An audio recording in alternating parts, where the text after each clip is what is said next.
crowd, a family forever will be the summer Jew, a proud one too, as bright as day. It's my DNA, so shout out loud, my city crowd, a family. Listen up, city. Got no fear about the market. My Jewish pride's forever rocking. The only Jew in my whole grave. I've got a soul that he's got made. I said a C, a T, an E, an E, and an N. Say it again. I said a C, a T, an E, an E, and an N. Say it again.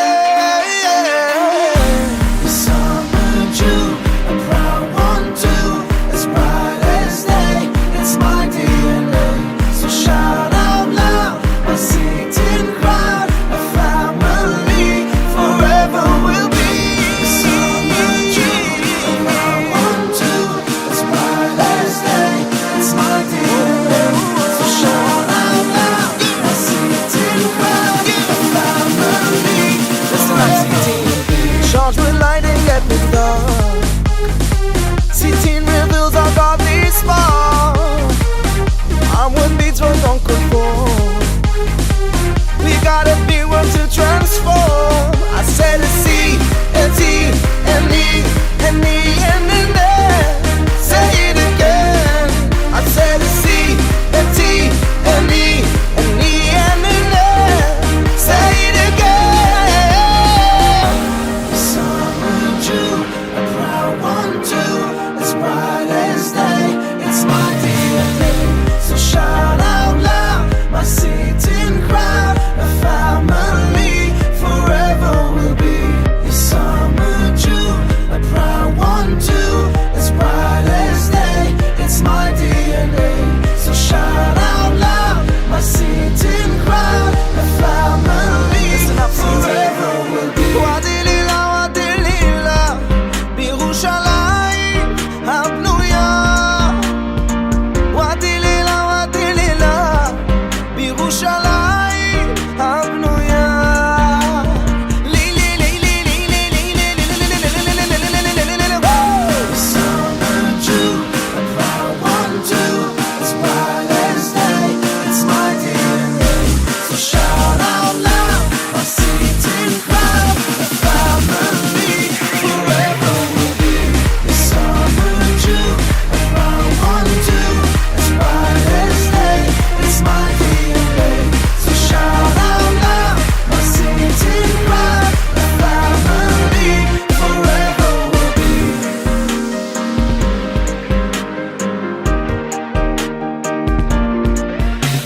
Salut tous les Sit-in, c'est Shiran Adjadj de leader Sit-in France de Rissorangis.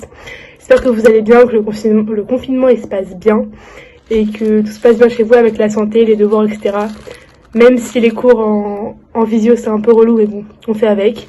J'espère que vous êtes prêts comme moi pour les superbes chalotes qu'on va faire. Moi je suis pressée de la bonne odeur dans ma maison, etc. N'oubliez pas la campagne de Shabbat Home. On allumera vos bougies de Shabbat demain. Voilà, gros bisous.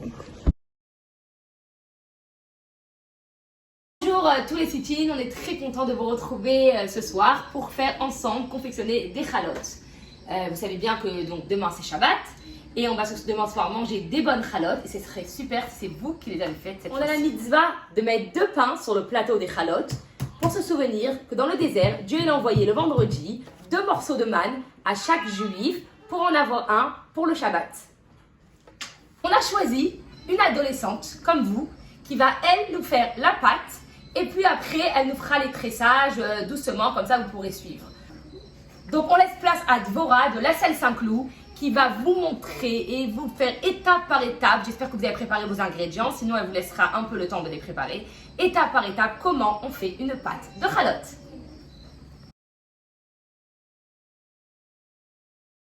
Les filles, alors j'espère que vous allez bien, que vous vous sentez bien, que vous avez la pêche, que vous êtes bien chez vous, même si on est en confinement.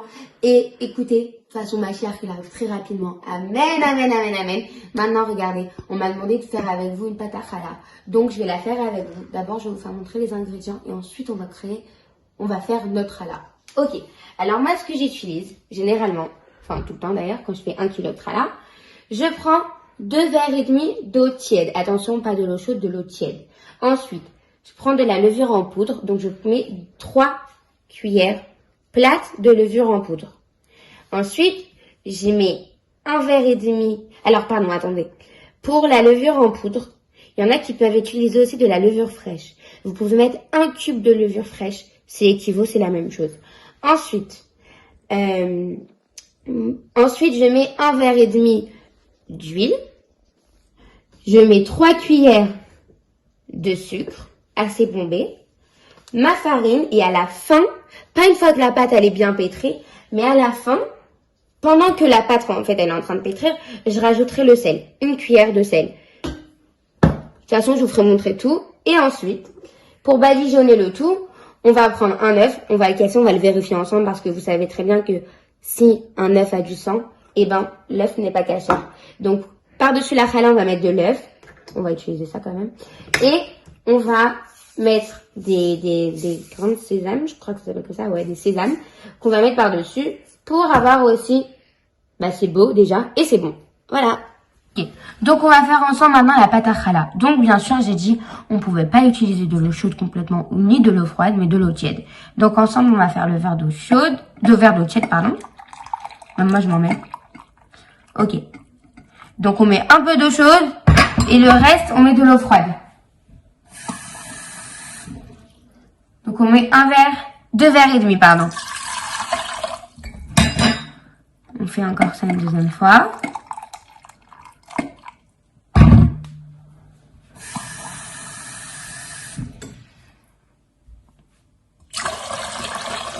Et ensuite, encore une moitié.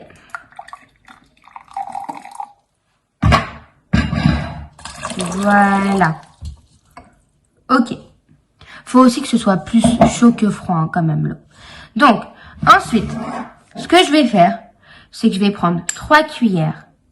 Donc, moi, je prends une cuillère à soupe. Faut prendre une cuillère à soupe, pas une cuillère à café. On prend une cuillère à soupe. Il faut que ce soit une cuillère plate de levure. Donc, sinon, vous prenez votre cube, vous le mettez en miettes et vous le mettez dans l'eau, c'est la même chose, hein. Donc, on met 1, 2,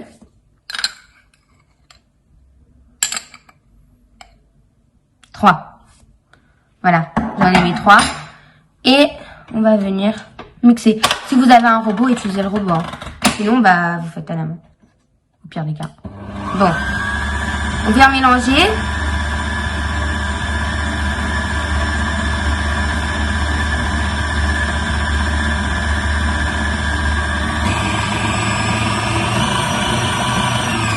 Ok. Donc maintenant, on va laisser un peu reposer. Je vais prendre ma cuillère quand même, je vais mélanger aussi en même temps. On va laisser... En fait, il faut que, avant de commencer à mettre les ingrédients, il faudrait que la pâte, que l'eau et la levure, ça crée des bulles. Donc une fois que ça va créer des bulles, là, voilà. Faut que tous les morceaux de levure, en fait, parce que la levure, c'est devenu aussi des petits morceaux des fois. Donc il faut vraiment que toute la levure, elle soit plus en morceaux, mais que tout soit fondu, tout soit dans le liquide. Et une fois qu'il y a des bulles, donc là je vais attendre un peu. Et une fois qu'il y a des bulles, et ben là je commencerai à mettre les autres ingrédients. Du coup. Bon, de toute façon je vous laisse faire, hein.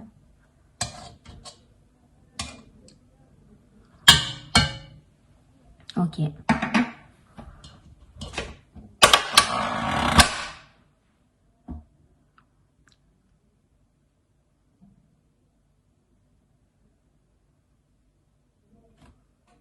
bah là, normalement, c'est bon. Enfin, pour ma part, hein. Après, ça se trouve, vous allez avoir besoin de plus de temps, je sais pas.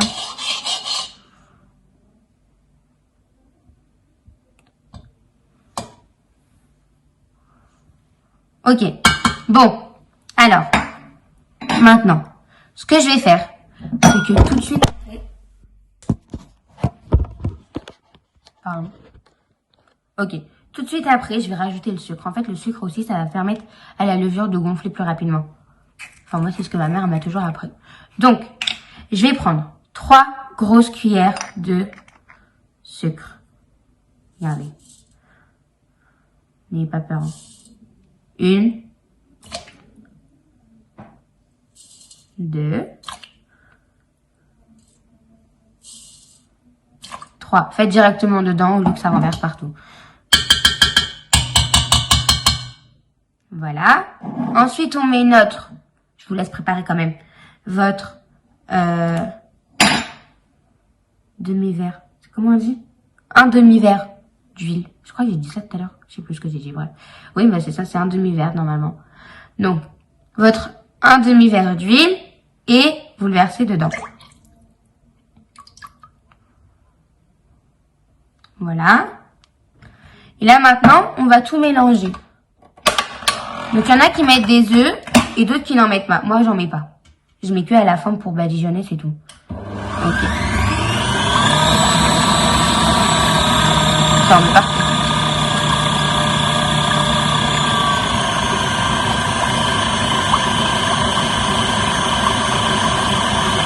Bon, on attend un peu.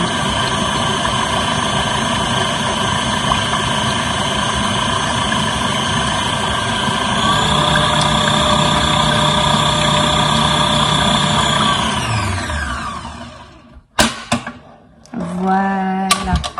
Une fois que tout est mélangé, alors maintenant, on va pouvoir rajouter la farine au fur et à mesure.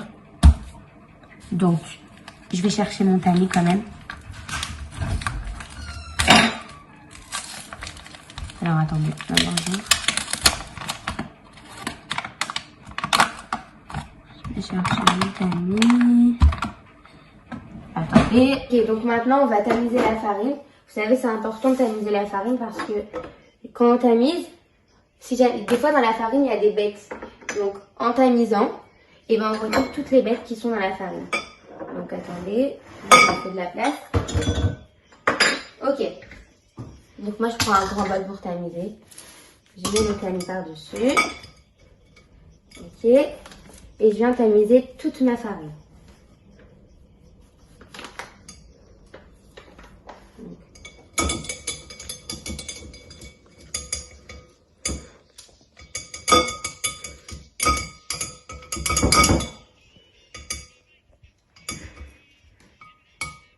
Moi, ça m'est déjà arrivé de voir des bêtes dans la farine. Donc, il faut vraiment tamiser. On fait ça pour tout le paquet. Ok.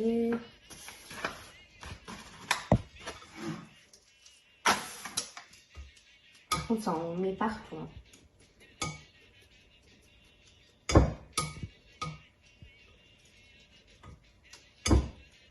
Ça prend du temps.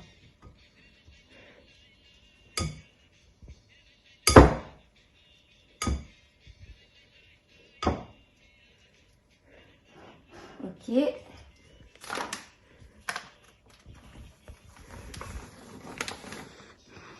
Voilà, on va aller grossièrement, c'est pas grave.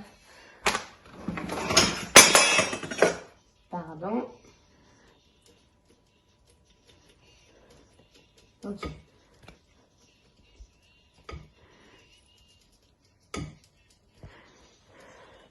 Donc ensuite, une fois que ma farine elle est tamisée, du coup, et ben ce que je vais devoir faire, c'est rajouter petit. J'ai peut-être pas pris un grand bol.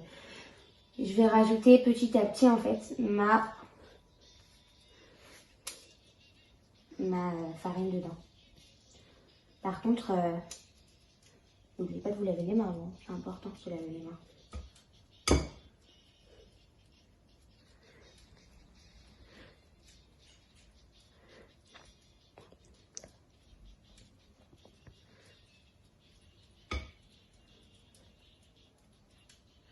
Voilà.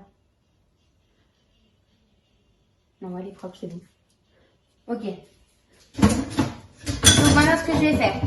Petit à petit, je vais venir rajouter ma farine. Donc je prends ça. Je vais prendre mon demi-verre. Et je vais rajouter au fur et à mesure la farine dedans. La farine tamisée, hein.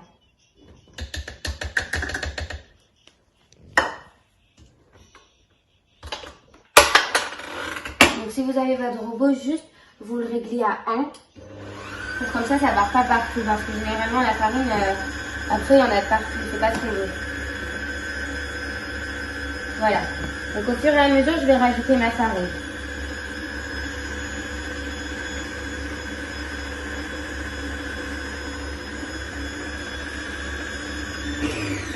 Voilà. Bon, j'espère en tout cas que vous n'avez pas trop de mal pour l'instant.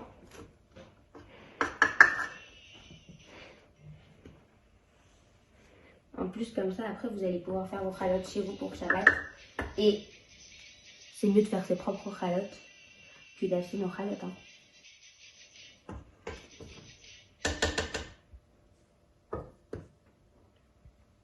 Voilà.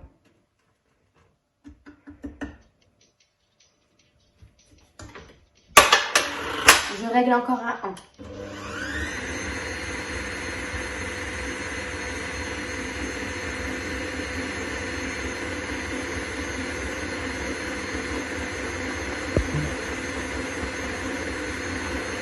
Là, en fait, c'est en train de devenir une pâte. Donc, on attend encore un peu.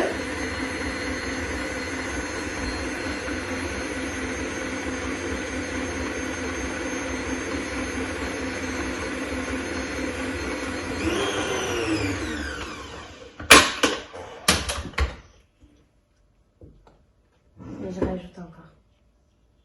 Par contre, si vous voyez que la farine, elle n'est pas complètement prise dans la pâte, alors dans ce cas-là, vous rajoutez un peu d'eau. Mais petit à petit, parce que sinon, votre pâte, elle sera trop liquide et elle va coller quand vous allez faire la forme. D'ailleurs, on va faire les formes ensemble tout à l'heure.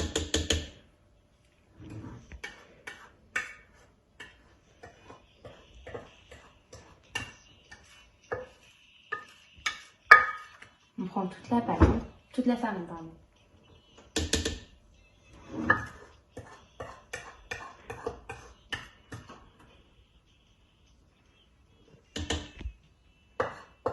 Vous avez vu, on n'a toujours pas mis le sel. On va mettre le sel maintenant, une fois que je finis avec la farine en fait. On va mettre la grosse cuillère de sel. Bon, hein.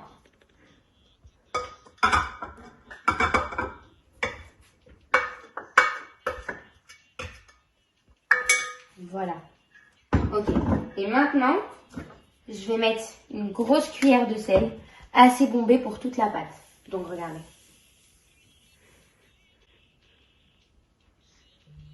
Vous voyez, elle est assez grosse quand même. Hein. On va même en rajouter peut-être. Voilà. Je mets dans la pâte.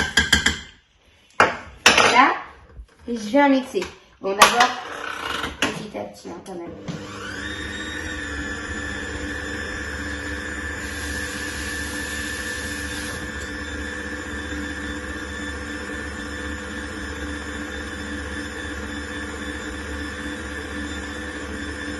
Pour l'instant, là, la pâte, elle prend bien. Donc, je suis assez contente.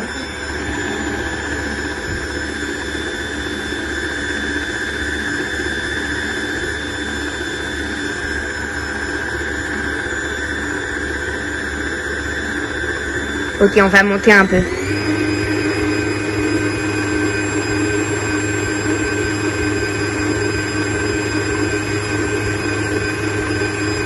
Même un peu maintenant. Vous voyez, la pâte, elle est vraiment en train de se former là.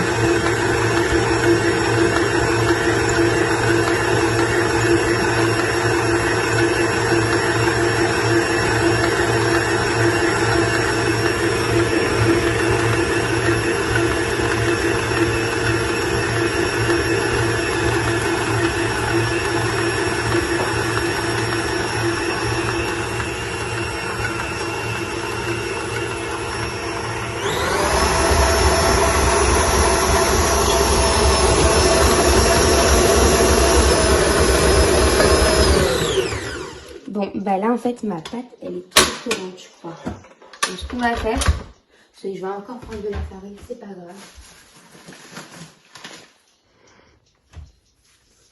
Si vous faites par contre 1,6 kg, à peu près 1,6 kg de pâtes, alors là il va vous falloir, enfin vous allez devoir faire afrachatrala. Afrachatrala, c'est le prélèvement en fait. On va devoir c'est un morceau qu'on prélève. Et soit on le brûle, soit on le jette. Sinon on le brûle par contre. Soit on le brûle, soit on le jette. Et avec, c'est comme si qu'on était à l'époque. On prend notre morceau.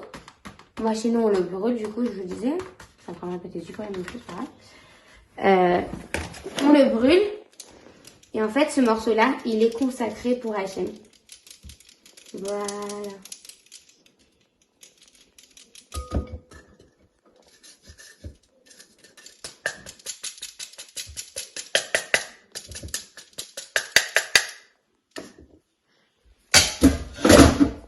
Ok, je rajoute la farine.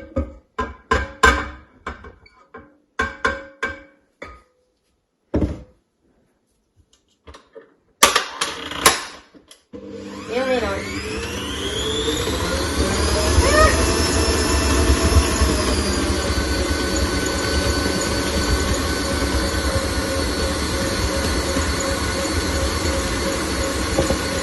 Ah, voilà.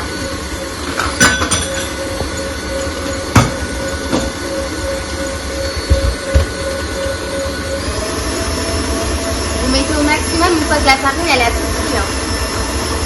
La pâte elle a tout.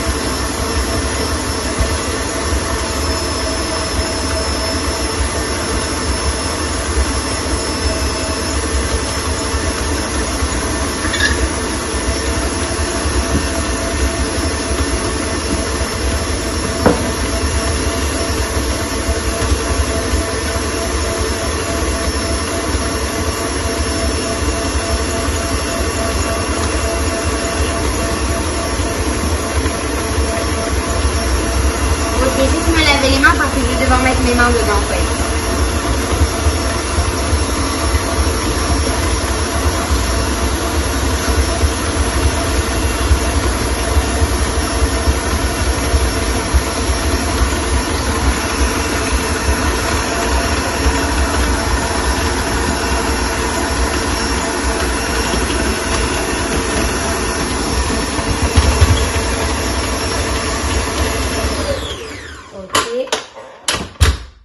Elle est presque finie. Voilà. Ah ouais, là on a une pâte. Ok, il faut encore mélanger un peu.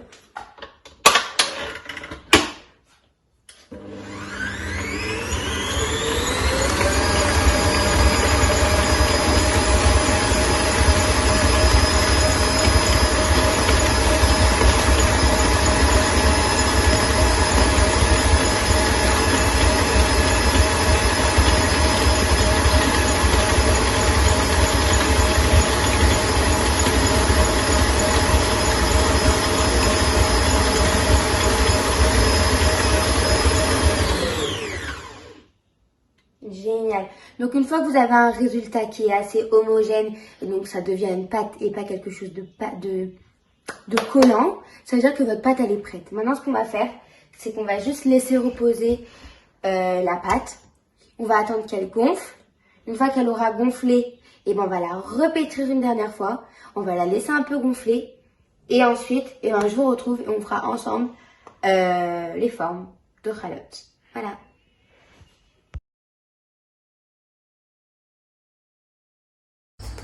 Merci Dvorah pour cette super recette, c'était super bien expliqué, merci beaucoup. Ben voilà, on t'a suivi, voilà notre pâte. Elle a bien monté, elle s'est reposée pendant 1 heure, elle a monté. Donc merci. Et donc nous on a fait un peu plus que toi. On a 2 kilos ici. Et donc à partir de 1,650 kg de pâte, il faut réciter une bénédiction. C'est une des mitzvot de la femme. Donc maintenant tout ensemble, avec les enfants, on va faire, je vais faire la bracha. Baruch ata Adonai Eloheinu melech haolam asher kideshanu b'mitzvot vetzivanu le'afrish chala. Amen.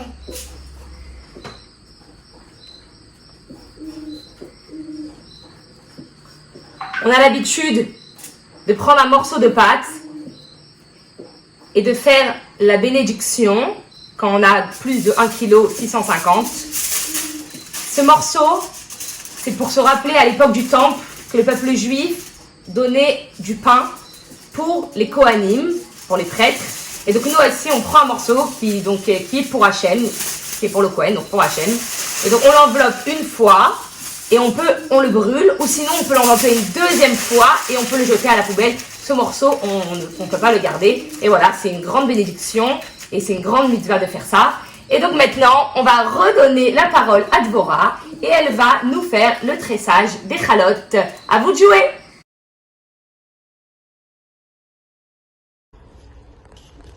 Ok, donc une fois que votre pâte elle a bien gonflé, que vous l'avez bien pétrie et repétrie encore une fois, vous vous lavez les mains et maintenant on va prendre la pâte qui est dans le bol, mais bien sûr sans l'écraser. On prend tout ce qui est à l'extrémité et on la soulève parce qu'il y a de l'air dans la pâte. Et nous on veut pas que la pâte elle se dégonfle trop rapidement. Et donc ce qu'on fait, on prend la pâte et on la pose sur notre plateau ou sur votre plan de travail ou peu importe. Ok. Bon. Ensuite, ce qu'on va faire maintenant, c'est que moi, je vais la couper.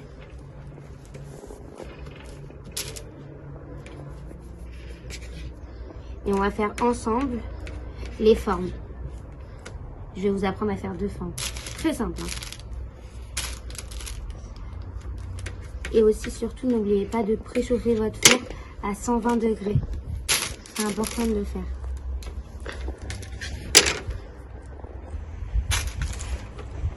Ok.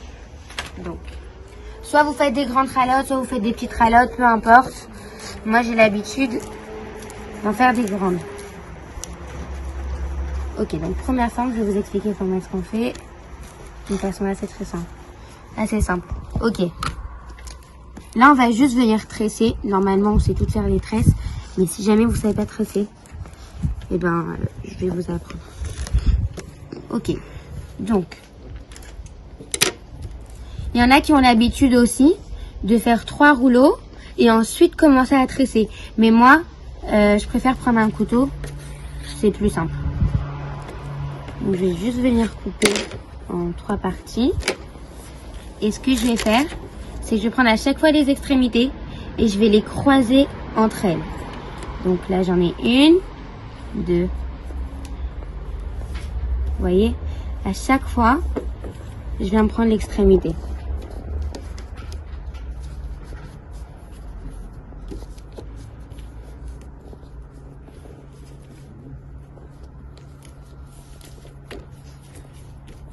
Ok, donc là, j'ai ma première challah. Je la pose sur le papier sulfurisé. Je vais vous la refaire une comme ça. Comme ça, je vous fais bien montrer comment ça marche. Ok. C'est à vous de choisir hein, la taille que vous voulez. Hein.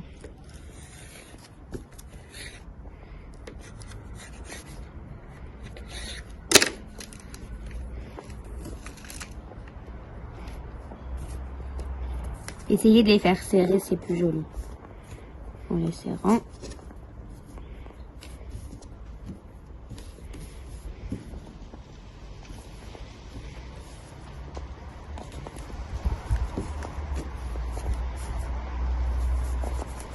Voilà. Par contre, quand vous les posez sur le papier sulfurisé, ne les collez pas trop. Parce qu'en fait, quand elles vont être dans le four, elles vont gonfler. Donc elles vont prendre elles vont se coller sinon. Ok, et la deuxième forme. Alors ce qu'on va faire maintenant, on vient couper notre pâte en 2. On va faire un premier rouleau. Donc attendez.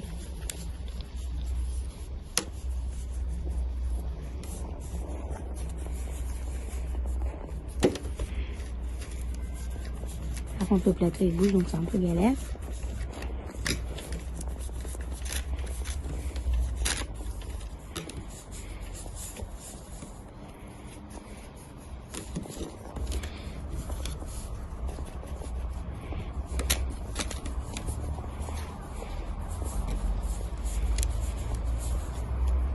Voilà, 1, Et notre deuxième.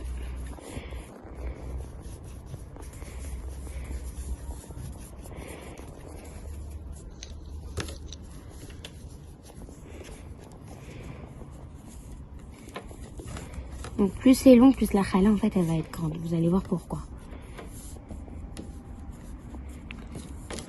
Donc ce que je vais faire maintenant, je vais juste les croiser. Et en les croisant, ce qu'on va faire, c'est qu'on va prendre à chaque fois cette extrémité là et celle-ci. Et en fait on va juste les croiser l'une au-dessus de l'autre. Et à chaque fois on va venir et on va croiser au-dessus de l'autre. Donc en fait au début ça paraît un peu bizarre. Mais regardez. Faut qu'en fait, quand vous faites la pâte, la forme, faut que la chala, la pâte, elle tienne debout. Et ensuite, vous avez juste à pincer une fois que c'est en haut. Et quand vous la posez, vous la roulez. Et ça fait une forme comme ça. Voilà. C'est beau en plus. Ok, donc maintenant, ce que je vais faire, c'est que je vais dorer la chala. Donc, je vais devoir quand même vérifier l'œuf pour être sûr qu'il n'y ait pas de sang. Donc, attendez.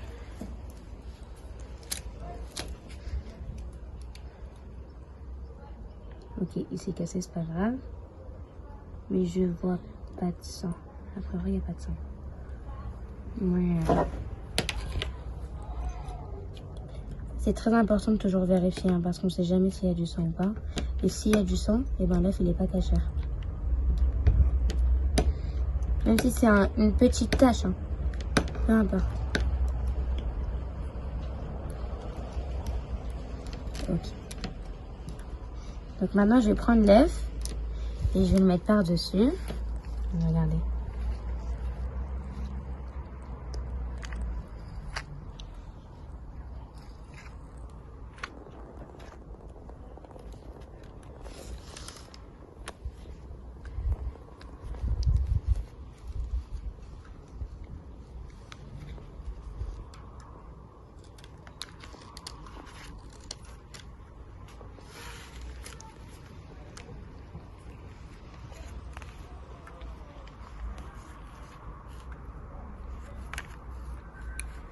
Et donc, soit après vous mettez des sésames, soit sinon, c'est pas grave, vous mettez pas. Nous, on a l'habitude d'en mettre, alors...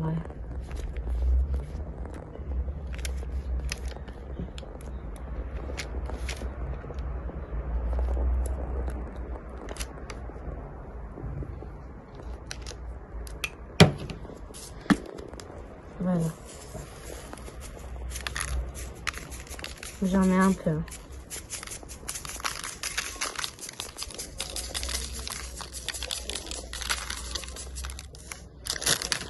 D'ailleurs, pour les œufs, essayez d'acheter des œufs blancs au lieu des œufs marrons. Parce que les œufs marrons, généralement, il y a des taches de sang dedans. C'est plus fréquent qu'il y ait des taches de sang.